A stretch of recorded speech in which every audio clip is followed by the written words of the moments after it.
Kekristenan hari ini adalah kekristenan yang pudar, garam yang hambar, terang yang redup, menjadi kekristenan tanpa salib.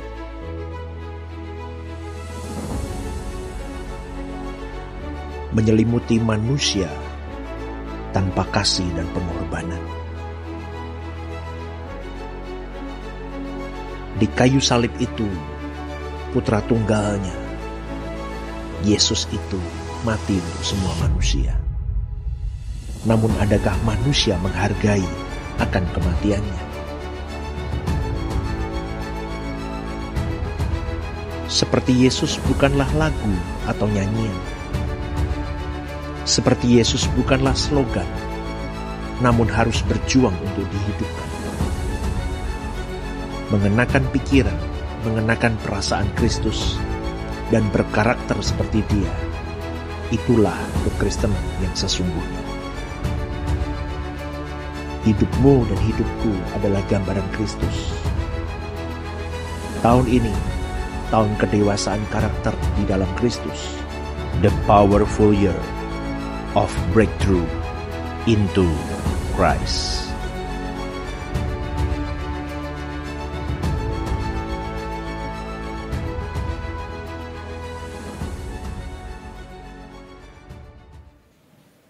Bapak Ibu yang dikasihi oleh Tuhan, di dalam sepanjang sejarah kehidupan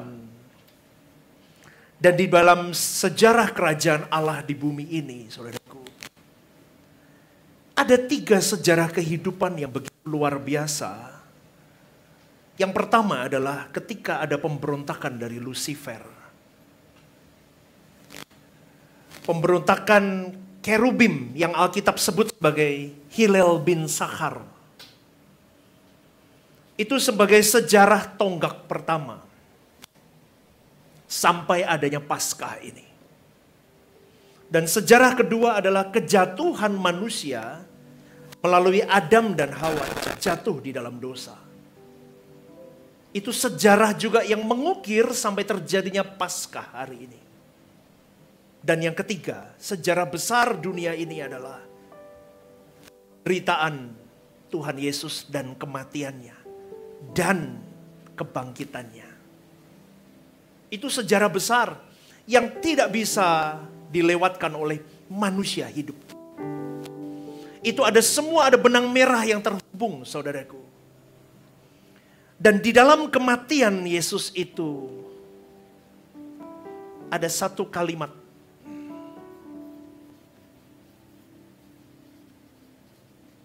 Katakan bersama dengan saya. 1, 2, 3. Kematiannya menjadi ada pengharapan ketika Dia bangkit. Kalau Yesus tidak bangkit, tidak ada pengharapan. Kematian Yesus yang hari yang ketiga Dia bangkit, hari ini hari Paskah, itu menunjukkan bahwa ada pengharapan di dalam iman. Dalam Tuhan Yesus. Katakan amin.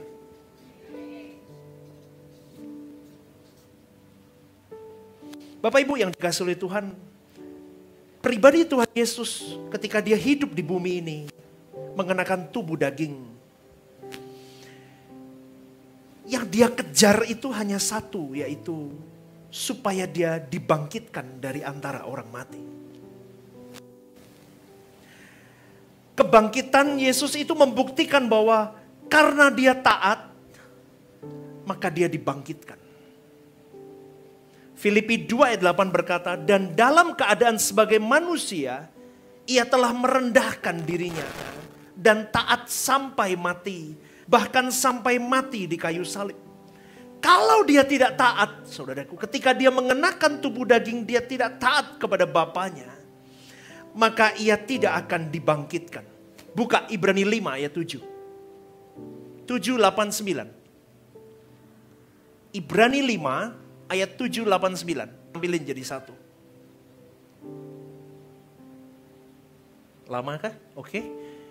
Di dalam hidup Yesus sebagai manusia, Yesus telah mempersembahkan doa dan permohonan dengan ratap tangis dan keluhan kepada Bapa yang sanggup menyelamatkan Yesus dari maut. Dan karena kesalehan Yesus, Yesus telah didengarkan. Dan sekalipun Yesus adalah huios, anak Allah Bapa, anak Bapa yang berkenan. Makanya waktu dibaptis dikatakan kan, dari surga ada suara, inilah anakku, kepadanya aku berkenan. Anak yang sah. Dan sekalipun Yesus adalah anak yang sahnya Bapa, Yesus telah belajar menjadi taat dari apa yang telah dideritanya. Dan sesudah Yesus mencapai kesempurnaannya. Kapan dia sempurna? Ketika tadi itu, Bapa, ke dalam tanganmu kuserahkan nyawamu. It is done. Selesai. Sempurna dia. Yesus menjadi pokok keselamatan yang abadi bagi semua orang yang taat kepadanya. Coba ayat yang ke-10. Mohon maaf, laptopnya agak lama Bapak Ibu. Dan Yesus dipanggil menjadi imam besar oleh Bapa menurut peraturan. Ya oke, nggak usah dibahas. 5:7-8-9 tadi. Bapak Ibu yang dikasih oleh Tuhan, kalau Yesus tidak taat, dia tidak dibangkitkan. Yang membangkitkan siapa? Bapa. Kalau Tuhan Yesus tidak dibangkitkan, berarti tidak ada kebangkitan orang mati. Untuk kita semua ini. Dan sia-sia kita mempercayai Tuhan Yesus kalau Yesus tidak bangkit. 1 Korintus 15 ayat 16-17 berkata, sebab jika benar orang mati tidak dibangkitkan, maka Kristus juga tidak dibangkitkan. Dan jika Kristus tidak dibangkitkan, maka sia-sialah kepercayaan kamu dan kamu masih hidup di dalam dosamu. Artinya, kalau Yesus tidak dibangkitkan di hari yang ketiga, tidak ada Paskah, maka dia bukan seorang juru selamat. Amin Bapak Ibu. Amin. Ini Anda harus tahu dulu. Kenapa dia bisa menjadi seorang juru selamat? Karena dia taat sampai mati. Dan kalau dia gagal menjadi juru selamat, saudaraku, maka pemerintahan dunia ini dikuasai oleh kuasa gelap. Sejatinya jasmanimu hidup tapi kau mati sejatinya. Maka Bapak Ibu yang dikasih oleh Tuhan, Lucifer berusaha terus menjatuhkan manusia. Menjatuhkan semua tatanan dan rencana Allah. Maka dengan kebangkitan Tuhan Yesus, hari ini kau dan saya punya pengharapan pasti. Katakan bersama 1, 2, 3, pasti. 1, 2, 3, pasti. Pasti, bukan seperti tadi itu videonya, enggak omon-omon. Tadi ada videonya omon-omon ya. Kita ngomong itu benar-benar Anda pasti selamat kalau kita masuk di dalam kematian bersama dengan Tuhan dan dibangkitkan bersama dengan Tuhan. Itu janji Tuhan. Inilah yang seharusnya membahagiakan engkau dan saya. Yang oleh karenanya kebangkitan Tuhan Yesus yang kita rayakan Paskah hari ini. Itu mengingatkan kita bahwa aku penuh pengharapan di dalam hidupku. Lah, saya mau katakan dulu. Dulu manusia kita hidup di sini, saudaraku.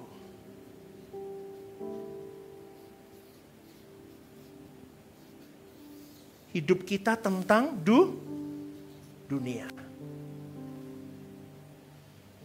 Sebelum kita mengenal Kristus, hidup kita tentang dunia. Dan kalau hidup kita hanya seperti ini, kita diperhamba oleh dunia, kita mati sejatinya.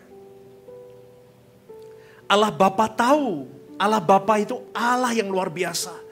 Dia tahu kalau aku tidak berinisiatif untuk menyelamatkan ciptaanku, tidak bisa mereka sampai kepadaku. Sampai ke sini gak mungkin. Dia butuh jalan untuk lepas dari dunia dan bisa kepadaku. Karena Bapa berkata, rohmu ku ingini dengan cemburu, nak. Come back to me. Kembali kepadaku. Tetapi manusia berjuang tidak bisa dengan kekuatannya. Maka Allah Bapa punya inisiatif. Dia seorang inisiator. Dia memberikan anaknya yang tunggal. Tuhan Yesus yang mulia itu untuk kau dan saya. Maka saya katakan, Bapa terlebih dahulu mengasihi engkau dan saya. Dia menyembelih hatinya dengan memberikan anaknya untuk kita lepas dari dunia. Yesus datang, dia taat. Yesus pun pribadi yang penuh kasih, saudaraku. Kalau dia di dalam kebebasan berkehendaknya, dia bisa berkata, aku tidak mau Bapa. Aku tidak mau melakukan ini. Saya tanya kepada Bapak, Ibu, saudara-saudari yang hadir. Kalau Yesus memilih tidak taat sampai mati, bisa nggak? Bisa. Sangat bisa. Dia manusia seperti kita punya kehendak bebas untuk memilih tidak melakukannya. Tapi dikatakan di sini yang membuat dia ditinggikan oleh Bapa, oleh Allah Bapa, karena dia taat dari apa yang telah dideritanya. Itu yang membuat dia berkualitas di mata Bapanya. Setelah kita mengalami, kita masuk ke sini. Dulu pengharapanmu dunia, dulu pengharapanmu kesenangan dunia, dulu pengharapanmu dinyamankan dengan dunia, dulu harapanmu tidak ada cita-cita ke Bapa, apalagi ke langit baru bumi baru. Tidak pernah terbersit. Maka banyak orang takut mati. Banyak orang gentar menghadapi maut. Dia tidak mau cepat buru-buru pergi ketemu Bapanya. Kenapa? Karena dia tidak punya kepastian dalam hidupnya. Nanti kematian itu gimana? Belum jelas. Di sini jelas Bapak Ibu. Kalau kau mati di dalam Tuhan, kau punya kepastian. Kau akan berjumpa dengan Bapamu. Kau akan berada di langit baru bumi baru. Duduk di sebelah kanan Bapamu. Bersama dengan Tuhan Yesus memerintah di kerajaan Bapa. Amin saudaraku. Berikan tepuk tangan untuk Tuhan. Siapa yang mau angkat tangan? Susah loh, bayarannya mahal. Nah ini yang repot. Maka ketika hari ini, saya bingung Bapak Ibu dengan kekristenan hari ini. Oke, breakthrough ada mengalami di sini. Anda sudah di sini. Maka kalau di sini pengharapanmu bukan lagi dunia. Di sini pengharapanmu siapa? Tuhan, Allah Bapa dan langit baru bumi baru pengharapanmu. Bukan lagi tentang aku, bukan lagi tentang diriku. Tapi hari ini orang merayakan Paskah. Lagi-lagi masih belum puas memanfaatkan Tuhan. Lagi-lagi minta mujizat. Saya tidak menyalahkan Bapak Ibu. Yes, kebangkitannya membawa mujizat atas hidupmu. Yang sakit bisa sembuh, yang lumpuh bisa jalan. Tapi bukan itu pengharapan yang sesungguhnya yang kau rayakan hari ini di dalam Paskah. Amin, saudaraku. Kalau kau masih mengharapkan kesembuhan jasmani, terobosan ekonomi, kau minta segala sesuatu tentang duniamu, berarti kau masih di sini. Kau belum di sini. Dan inilah kekristenan hari ini. Dia masih ada di sini. Seakan-akan dia di sini, tapi dia di sini. Memanfaatkan salib untuk kembali lagi kepentinganku. Mauku. Egoku. Kenapa kau tidak pernah bertanya dalam dirimu? Yesus sudah mati untukku. Apa yang harus kuperbuat untuk aku bisa bersatu di dalam penderitaannya dan di dalam kematiannya dan di dalam kebangkitannya? Kenapa kau masih berkata lagi, sembuhkan aku dari Paskah ini. Buat aku sesuatu yang merubah supaya aku bisa ini, bisa itu. Halo Bapak Ibu. Kau kembali lagi menyiksa Tuhan. Saya sedih seringkali. Wahai, kenapa kau isi pengharapanmu tentang dunia lagi? Bukankah Yesus di Taman Getsemani itu mengajarkan? Sampai dia, Lord, Bapa. Dia sendirian, murid-muridnya tidur. Dia berteriak kepada Bapanya. Bapa, sekiranya cawan ini boleh berlalu daripadaku. Dia ketakutan. Dia di dalam sendirinya, dia depresi sampai berpeluh darah. Dia berteriak seakan-akan tidak ada yang bisa menolongnya hari itu. Ya memang benar, tidak ada yang bisa. Dia tidak lagi memikirkan tentang dirinya. Dia tutup dengan satu kalimat, kehendak-Mu yang jadi. Kenapa orang Kristen tidak berani berkata, kehendak-Mu yang jadi Bapa? Kenapa kau masih paksakan lagi? Miracle in your life. Kau hari ini bisa duduk di sini, itu mukjizat. Betul. Cukup. Kau injak-injak harga dirinya demi kepentinganmu. Kita sudah terlalu kurang ajar, saudaraku. Seharusnya di dalam pengharapan, di dalam Yesus, ketika Yesus itu bangkit, kita seperti dilahirkan. Amin, saudaraku. Dilahirkan baru. Dari seseorang yang tidak berpengharapan. Kenapa dikatakan tidak berpengharapan? Ketika harapanmu dunia, kau punya impian, punya rumah bagus. Kau punya rumah bagus 1 tahun, 2 tahun. Dengan view pantai. Kau menikmati 1 tahun pertama, 2 tahun, 3 tahun udah bosan, saudaraku. Betul? Betul? Kau mau pindah view gunung. Kau duduk di gunung 2 tahun bosan lagi pindah. Kau mau kemana? Kosong. Tidak ada pengharapan dengan dunia ini. Lalu ketika masuk di dalam Kristus seharusnya kau punya pengharapan. Ini seharusnya pengharapan ini yang kamu isi apa, saudaraku? Ini yang menjadi pertanyaan saya. Pengharapan ini isinya apa di dalam Yesus? Apa yang kamu isi di dalam kekristenanmu itu apa?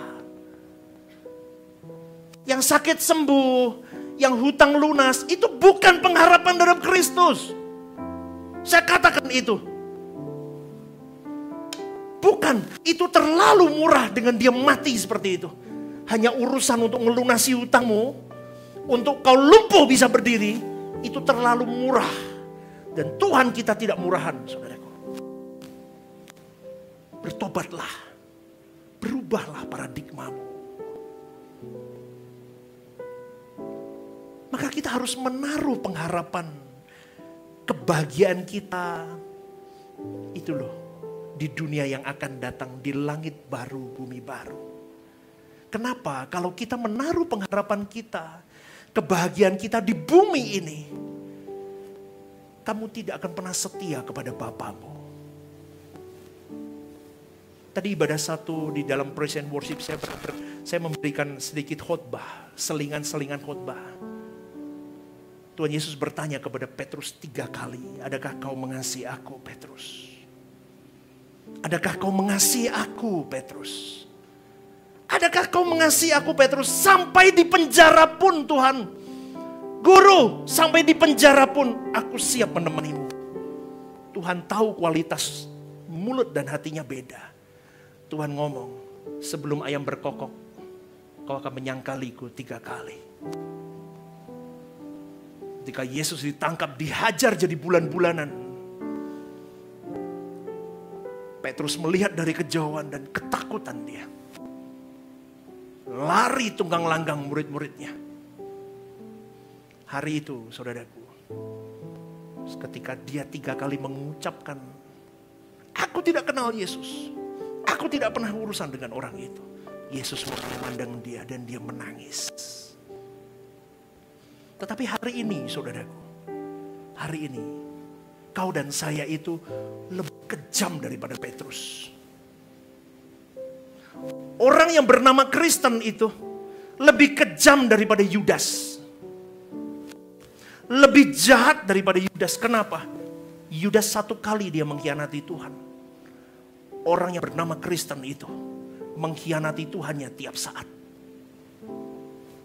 Kau jual Yesusmu, kau jual Tuhanmu setiap saat di dalam setiap pilihan-pilihan hidup.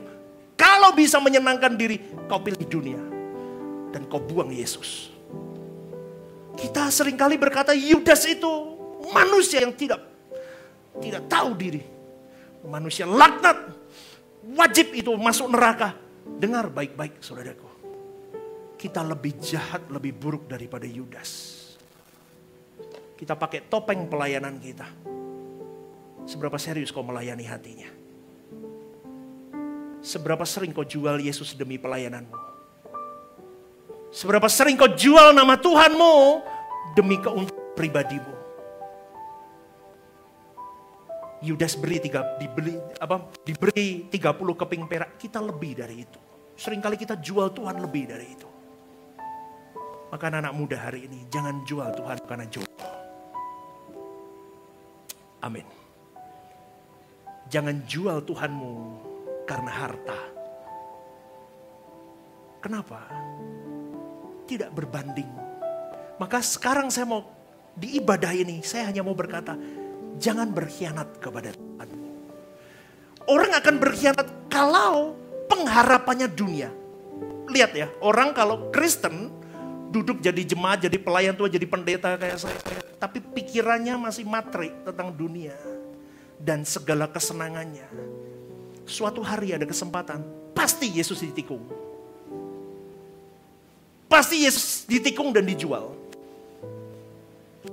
Maka pada pagi hari ini saya mau mengatakan, isi pengharapanmu dengan benar. Yaitu isilah pengharapanmu di langit baru, bumi baru, di dunia yang akan datang.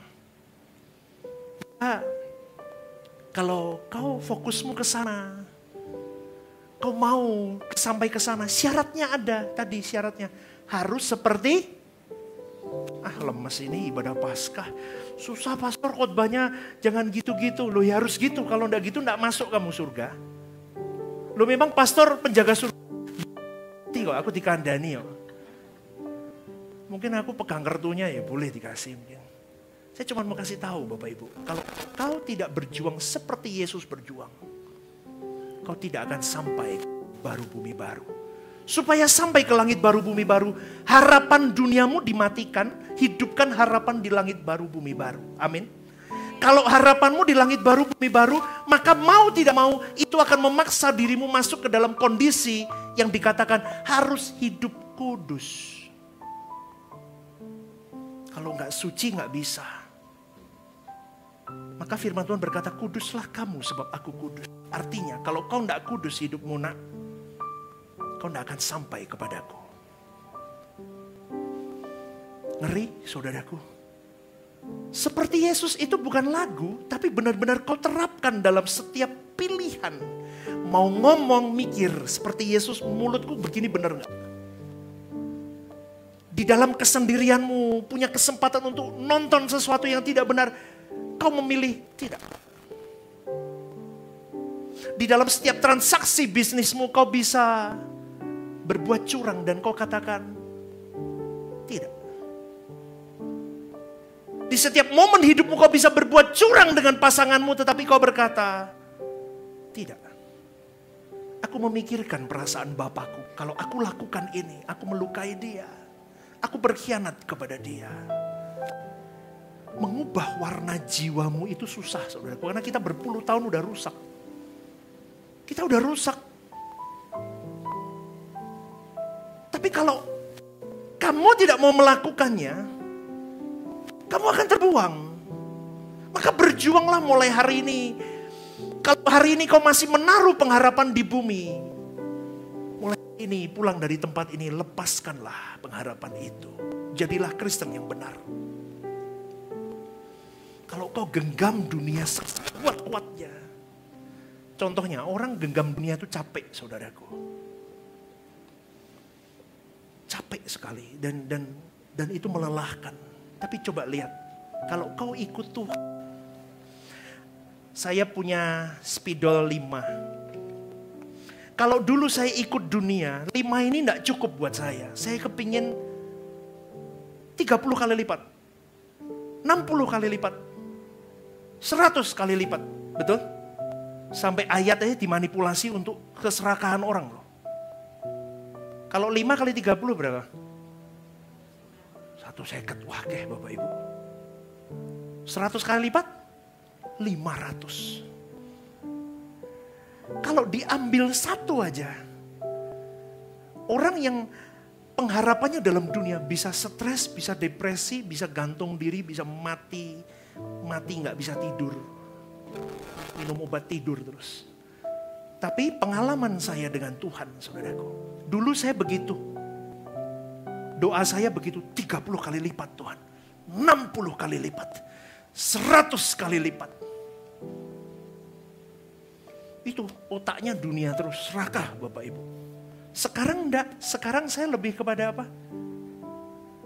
Ini kan milikmu Tuhan. Bagianku mengelola semua yang terbaik untuk Tuhan. Tapi semuanya ini untuk Tuhan. Jika sesuatu terjadi dan Tuhan ambil, enggak apa-apa, ambil aja, bukan milikku. Tak ambil lagi nak, ambil aja, bukan milikku. Ambil semua nak. Tidak apa-apa, bukan milikku. Dan saya tidak gila. Thank you. Saya tidak gila. Kenapa? Karena itu bukan pengharapan hidup saya. Itu bukan pengharapan hidup saya. Pengharapan hidup saya di langit baru, bumi baru. Kalau hari ini apa yang kau titipkan kepadaku Tuhan, kau ambil, ya sudah bagianmu. Berarti memang sudah waktunya kau ambil. Aku tidak stres. Maka Bapak Ibu yang dikasih oleh Tuhan, orang-orang yang begitu baru bisa mengalami Tuhan, setia dengan Tuhan. Karena tidak diombang-ambing dengan keadaan hidupnya. Punya duit, haleluya.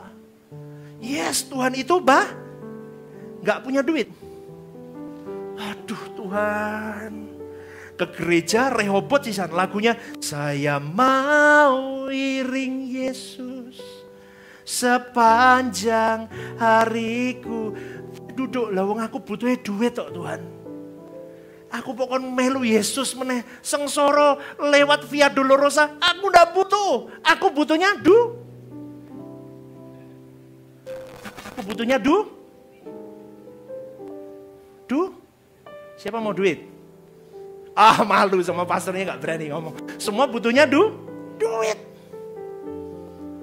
Kristenmu kalau duit rusak Bapak Ibu. Kalau ikut Tuhan habis total. Kau punya rumah bagus, puji Tuhan, tapi saya tidak merasa, saya tidak terpaut dengan rumah bagus itu. Saya punya mobil bagus, saya tidak terpaut hatiku dengan mobil bagus itu. Saya punya saldo berapa miliar, berapa triliun, saya tidak terpaut hatiku dengan situ. Dan itu yang susah. Dunia ngomong gak mungkin. Mungkin. Kalau kau lebih cinta ke Tuhanmu lama-lama saudaraku, dunia pudar di pemandanganmu. Baru yang ada di tanganmu itu optimal untuk pekerjaan Tuhan. Kalau enggak lihat, gak bisa. Tidak bisa. Maka berkali-kali saya selalu katakan, orang yang sudah benar-benar mengerti, mengiring Yesus dengan benar, hidup di dalam kebenaran, pengharapannya di dalam langit baru, bumi baru, apapun yang ada di tangannya, apapun yang Tuhan titipkan, 1 talenta jadi 5 talenta, 2 talenta jadi 10 talenta. Tapi orang yang tidak sungguh-sungguh mengiring Tuhan, tidak bisa. Tidak bisa. Dia tidak akan berani menjadi anggur tercurah, roti terpecah, tidak berani. Maka hari ini saudaraku, banyak orang Kristen yang tidak mengenal keselamatan dengan benar. Yang mereka kenal adalah kuasa Tuhan. Yang mereka tahu adalah mujizat Tuhan. Yang mereka tahu adalah Tuhan itu baik menolong. Tahu, tetapi tujuan dia mati hari ini, di Paskah ini dia bangkit hari ini, bukan untuk kau kaya di dunia. Bukan untuk kau hidup glamor di dunia ini. Tetapi dia mengingatkan kepada engkau dan saya, pakai akal budimu. Petrus menuliskan, itu Petrus 1 ayat 13, pakai akal budimu. Supaya engkau tidak diombang-ambingkan dengan ajaran yang sesat. Waspada. Yesus mati dan bangkit tujuannya satu. Supaya engkau dan saya manusia yang tidak bisa bertemu dengan Bapa di langit baru bumi baru dimampukan. Katakan amin, saudaraku.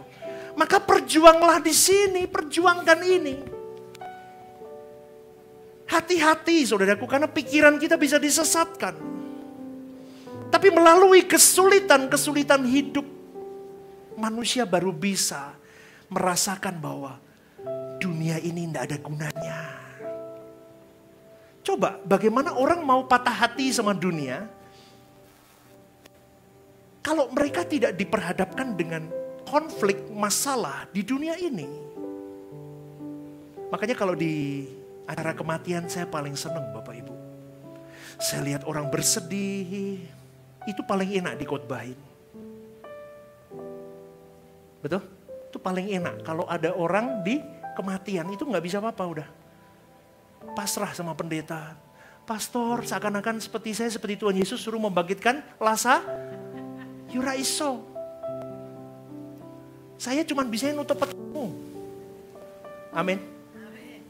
Tapi seakan dia berharap, pastor, aku kehilangan dia, hidupkan dia. Kalau bisa tolong, aku tidak rela. Tapi kan saya tidak tega ngomong, saya tidak bisa. Saya bisanya menutup petinya dan menguburkannya. Halo? Lu gimana dengan kata-kata kalau ngomong? Sebelum kita masuk di peti itu sudah terlambat kalau udah di peti. Kasep. Sebelum kita kasep saudaraku, sebelum kita di peti itu, ini. Kita mau punya pengharapan. Saya tulis di sini ya.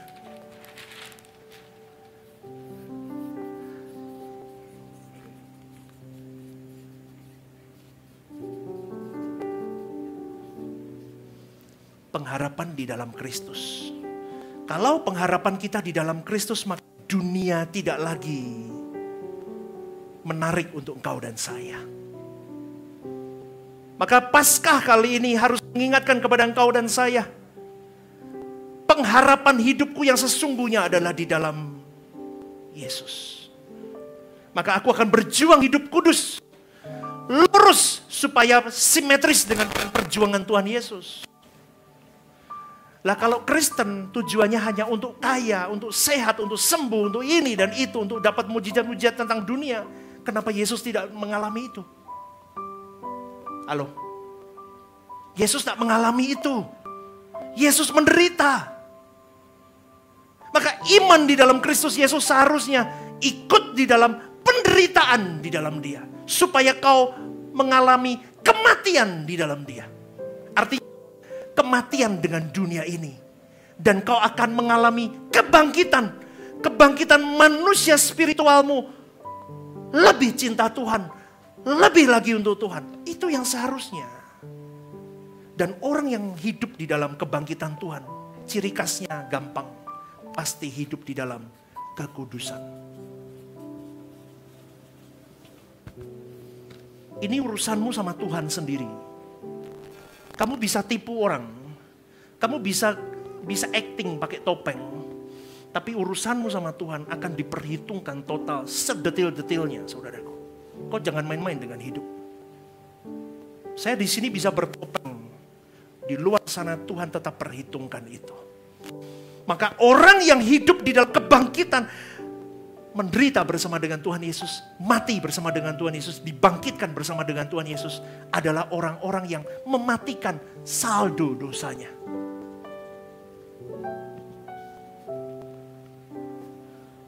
Suka tersinggung, Tuhan seharusnya memberi jalan, akan dipertemukan dengan orang-orang yang menyinggung dirimu. Semakin menyinggung dirimu, semakin habis saldo dosamu. Saya paling benci dikhianati orang. Dan saya dipertemukan dengan orang-orang yang mengkhianati saya banyak.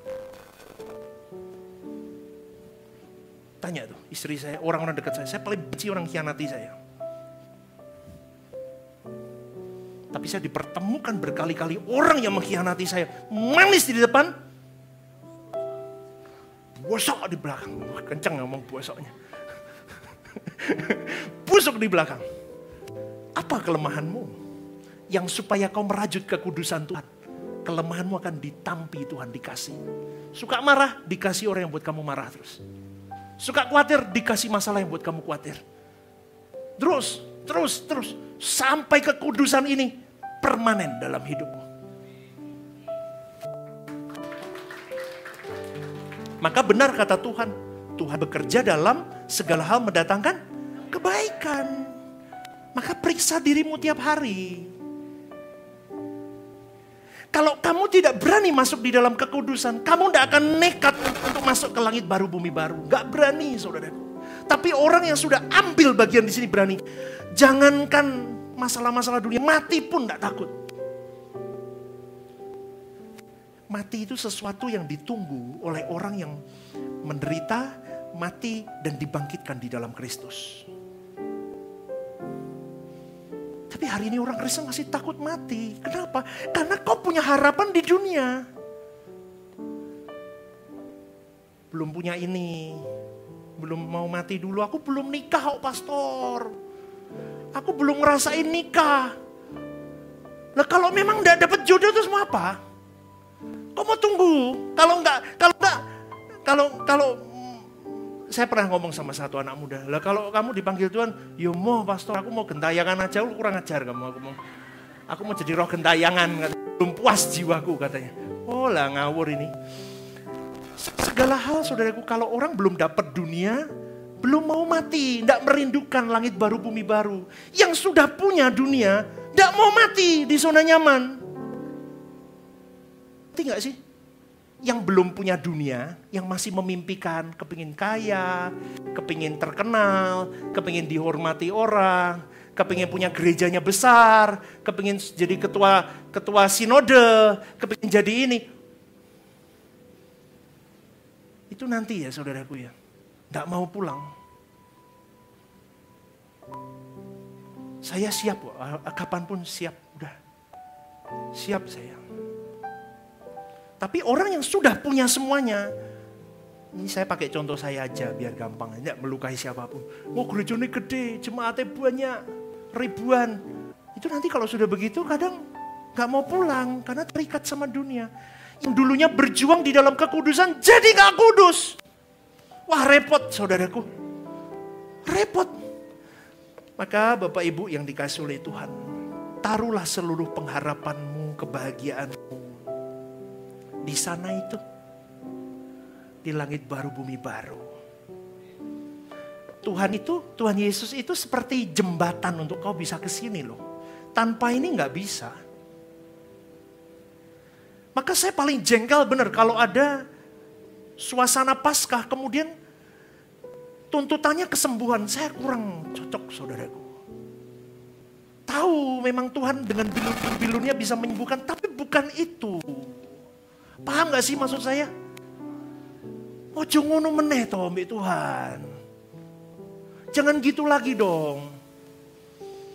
Aturan yang mau kau sembuhkan itu bukan fisikmu, tapi rohanimu yang kau kejar.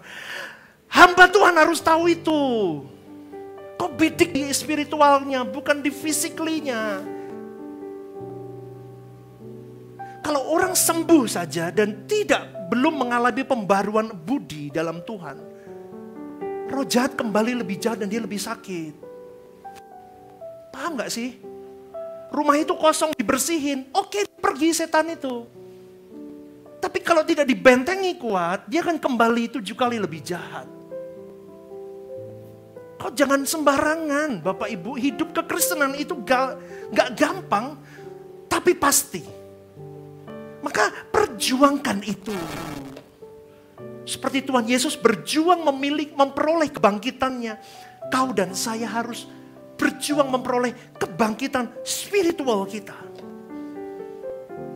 Kayak orang itu, wow Tuhan aku bebas, aku mau sungguh sama kamu, aku mau ke gunung Tuhan. Ada lagunya, saya nggak bisa nih Fania ya, lagu lama. Siapa boleh naik ke gunung Tuhan itu ya? Siapa? Tahu nggak? Yan tahu nggak Yan? Yuk, ajar dulu. Bisa? Oke. Siapa? Gimana? Boleh naik ke gunung. Ada susah dah, lagunya belum ketemu. Lu naik dulu, bisa nggak? Naik dulu. Lagunya refnya gimana? Gimana itu, udah lama. Udah nanti deh, cuma naik dulu deh. Lanjut dulu, nanti kita nyambung itu. Nggak apa-apa, itu lagu lama soalnya.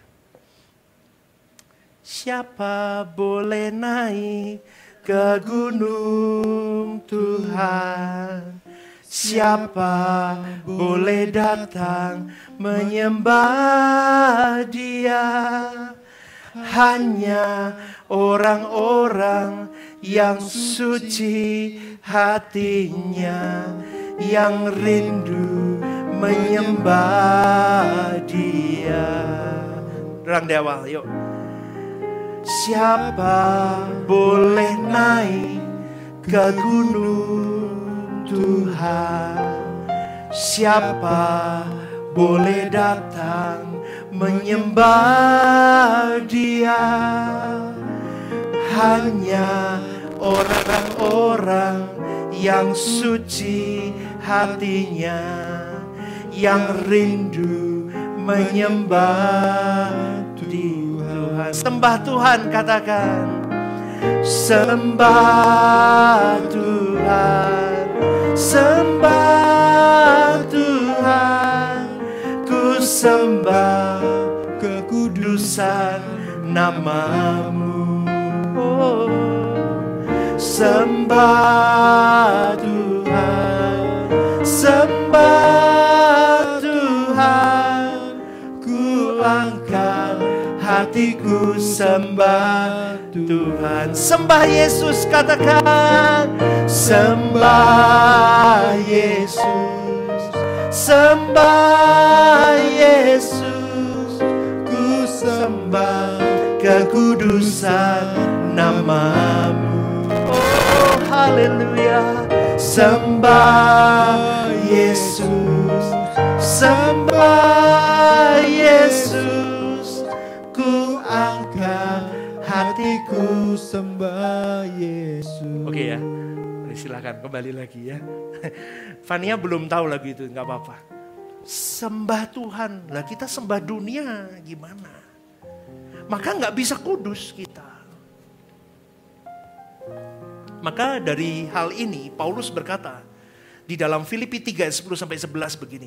Yang ku kehendaki ialah mengenal Dia dan kuasa kebangkitannya dan persekutuan di dalam penderitaannya, di mana aku menjadi serupa dengan Dia dalam kematiannya, supaya aku akhirnya beroleh kebangkitan dari antara orang mati.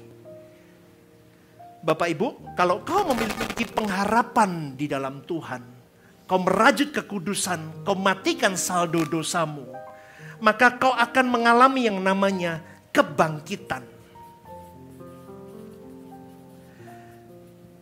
Ketika kita hidup, pertama kita akan mengalami kebangkitan spiritual. Ketika kita mati suatu hari nanti, ketika dunia berakhir, kita akan mengalami kebangkitan tubuh. Ini janji Tuhan.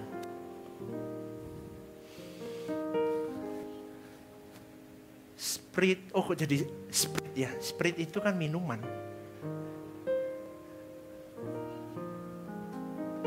Oke. Dalam pernyataan ini Paulus menegaskan bahwa goal hidupnya adalah memiliki kebangkitan dari antara orang mati. Kebangkitan spiritual juga mengalami kebangkitan tubuh di dalam kekekalan. Wah, dalam saudaraku, kalau Anda belajar tentang Paulus saja dalam surat-suratnya, wah dalam. Nanti Rebu akan saya banyak bahas di situ. Saya akan urut per pasal. Nanti Anda belajar, Paulus itu luar biasa. Maka Bapak Ibu, dalam hal ini kita temukan betapa kuatnya pengharapan seorang Paulus untuk mengenal kebangkitan dan hidupnya benar-benar difokuskan untuk mengalami kebangkitan di dalam Yesus. Akhirnya filosofi hidupnya diubahkan. Dia tidak lagi terpenjara dengan dunia. Paulus itu penuh dihormati orang. Dia pinter, saudaraku. Kalau hari ini ya, dia mungkin profesor teologi. Tetapi pertimbangan-pertimbangan di dalam hidup Paulus, dengar baik-baik saudaraku. Pertimbangan-pertimbangan yang dia pilih adalah pertimbangan-pertimbangan seorang man of God.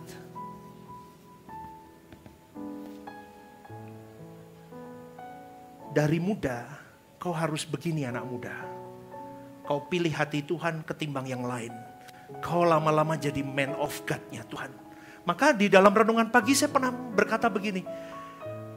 Banyak anak muda duduk di sini dan berkata, loh ajarannya Pastor Stephen seakan-akan tidak ada masa depan.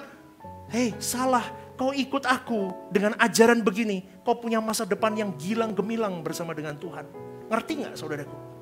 Ngerti gak? Saya tidak memberi pengharapan semu sama anak muda. Saya beri kau pengharapan yang pasti. Kalau kau dari muda, kau memilih hati Tuhan, kau jaga. Contoh deh, saya punya 2 anak. Misal, anak satu cuek, anak yang satu lebih sayang. Dedi sakit, digosokin, dipeluk-peluk, dipijetin. Masa mata saya tertutup sama anak itu? Jujur, enggak toh? Mesti kita tahu, Bapa pun sama. Kalau kau tiap hari kau memperjuangkan dari melek matamu, kau bangun tidur.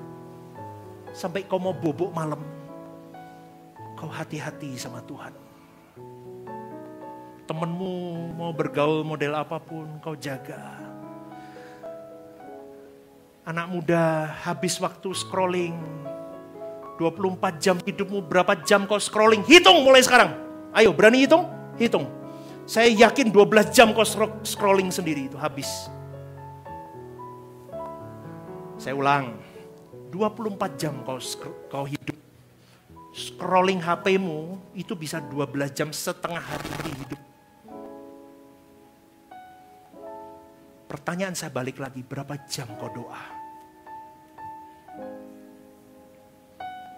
Berapa jam kau berkata, Tuhan terima kasih untuk hari ini. Masuk kamar doa, di kamar doa pun scrolling lagi. Lu mau apa? Bapak ibu kok koyo aku tok mendelik gini. Di kamar doa itu scrolling lagi. Alih-alih baca Alkitab via handphone. Tapi kau scrolling lagi. Terus waktumu habis dan kau berkata apa? Tuhan kasih aku waktu. Tuhan kalau mau jawab dengan cara kasar, gundulmu sempal. Tahu Bapak Ibu? Kamu sudah tak kasih waktu panjang, kau main-main. Doa gak pernah, baca Alkitab gak pernah. Satu pasal saja dalam tulisan Paulus itu mengubahkan paradigma kita luas. Gila loh, Paulus itu lihai. Makanya dia ditaruh duri dalam daging, saudaraku. Kalau enggak dia bisa sombong itu orang. Gila, cerdas banget. Kalau kita kutip 1 ayat saja, itu sudah dijabarkan luas. Jangankan 1 ayat. Setengah ayat, kalimat. Gitu aja. Waduh, udah luas. Maka dari ini saudaraku, saya selalu katakan seperti Paulus dulu deh. Berani gak Anda bertarung dalam hidupmu? Paulus bertarung.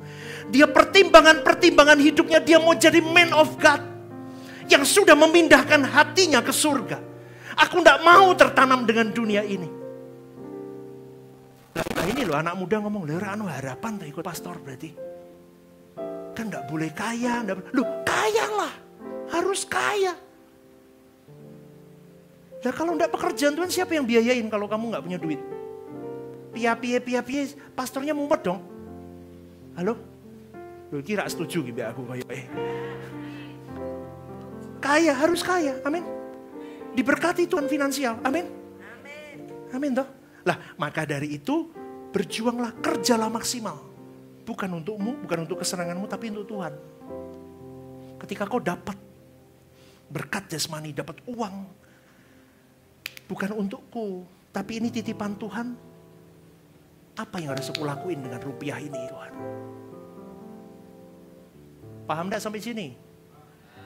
Minta hikmat, minta Roh Kudus, dibagi, diatur.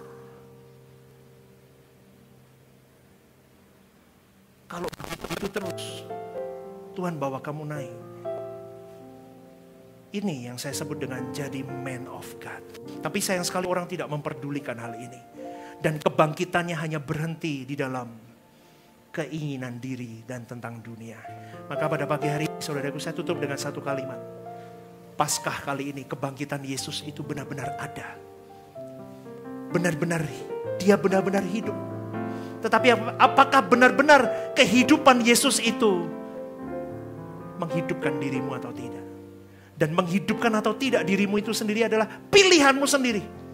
Kalau kau mau buka dirimu, aku mau Tuhan, maka bisa. Tapi kalau tidak, tidak akan pernah bisa. Amin saudaraku. Anda diberkati Tuhan. Siapa yang mau berjuang bersama dengan saya, angkat tanganmu.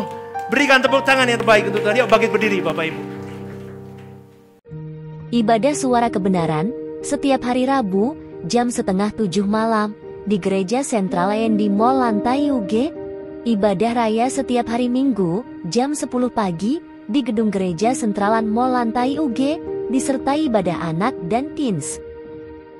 Home Usia Indah setiap Jumat Minggu kedua jam 5:30 sore di Gedung Gereja. Ajak rekan dan saudara Anda untuk bergabung bersama kami.